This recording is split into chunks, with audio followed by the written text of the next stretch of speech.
জাতিসংঘ এই সংস্থা আমরা চাই না। মুসলমানদের স্বার্থ রক্ষার সময় অন্ধত্বের ভূমিকা পালন করে কাফের মুশরিক বেদিনদের পক্ষপাতিত্ব করে সেই জাতিসংঘ আমরা চাই না। আমরা অবিলম্বে মুসলিম জাতিসংঘ গঠন করার উদাত্ত আহ্বান জানাচ্ছি।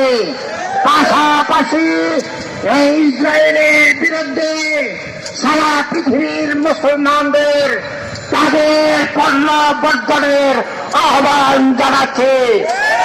বাংলাদেশের প্রধান উপদেষ্টাকে আহ্বান জানাচ্ছে ইসরায়েলের সকল ধরনের পণ্য বাংলাদেশে প্রবেশ নিষিদ্ধ ঘোষণা করুন। বাংলাদেশের প্রতিটা সরকার যারা সেই ইসরায়েলের দালালি করছিল তাদেরকে সকল সংস্থা থেকে সকল পদ থেকে উচ্ছেদ ঘোষণা করা হোক।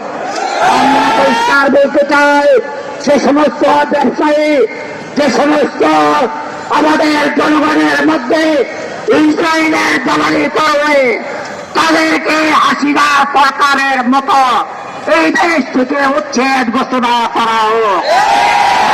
তৌহিদি জনতা এই ফিলিস্তিন গাজার মুসলমানদের রক্ত হেফাজতের জন্য আমাদেরকে রক্ত দেওয়ার জন্য প্রস্তুত থাকতে হবে। সংগ্রামী তৌহিদি জনতা কোনোভাবে ইসরায়েলের পণ্য গ্রহণ করা যাবে না, যাবে না, যাবে না। সংগ্রামী তৌহিদি জনতা আজকে বিক্ষোভ সমাবেশে এ পর্যায়ে বক্তব্য রাখবেন হেফাজতে ইসলাম বাংলাদেশের সংগ্রামী যুগ্ম মহাসচিব